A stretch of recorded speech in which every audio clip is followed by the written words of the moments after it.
সবাইকে নমস্কার জানিয়ে তোমাদের কাছাকাছি আরেকটি ব্লগে সবাইকে স্বাগত জানাই। ছাদে নতুন পুরনো সবাইকে নিয়ে গান আড্ডার অনেক অনেক গল্প, খাওয়া দাওয়া, অনেক মজা হবে আজ। ছাদে আমরা সবাই এসে গেছি আর আড্ডা জমে উঠেছে। আর মৌসুমীদি এখানে মুড়ি মাখাচ্ছে।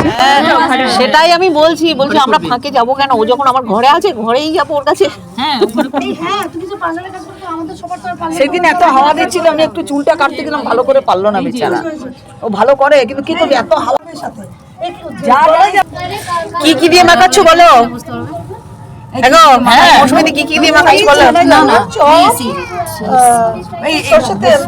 পেঁয়াজ লঙ্কা, যারা চাইবে তারা পাবে, যারা চাইবে না তারা পাবে না। মুড়ি মাখা ঠিক করে হচ্ছে না, সিঙ্গারা কি করছে না, আচ্ছা না খেলে তুলে নাও, আর কি করবে যে না খাবে। হ্যাঁ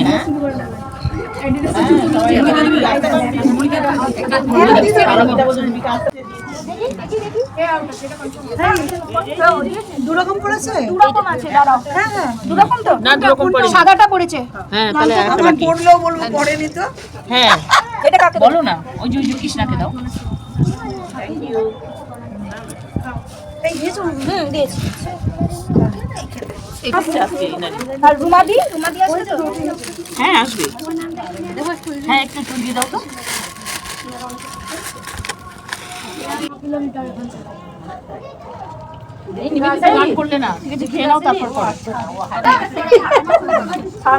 মুড়িটা মাখানোর পর সবাই এক একটা করে থালা নিয়ে নিচ্ছিল, আমিও একটা থালা নিয়ে নিলাম। মুড়ির মধ্যে ছিল চানাচুর, চপ, তেল মানে সর্ষের তেল, আর ছিল পেঁয়াজ, কাঁচা লঙ্কা। খুব সুন্দর মাখানো হয়েছিল। মৌসুমী দিয়ে এটা মাখাচ্ছিল, আমি একটা তুলে নিলাম। সবাই একসঙ্গে খাওয়া দাওয়া, আর সাথে ছিল লিকার চা, গল্প গুজব, মানে আড্ডায় বেশ জমেই উঠেছিল চায়ের সঙ্গে। শেষে খাওয়া দাওয়া হয়ে গেলে আর আমরা সবাই মিলে একটু একটু করে গলা মিলিয়ে গান ধরেছিলাম। প্রথমে নিবেদিতা দিয়ে শুরু করেছিল, তারপরে আমরা সবাই একটু একটু করে করেছিলাম। খাওয়া দাওয়া ভালোই হয়েছে, আর একটু চা বাকি আছে, সেটা কমপ্লিট করতে হবে সবাইকে।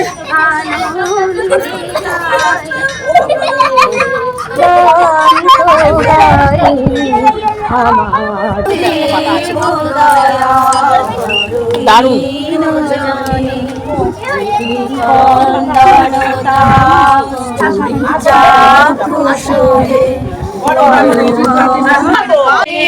গুরুদেব দয়া করু দীন জনে।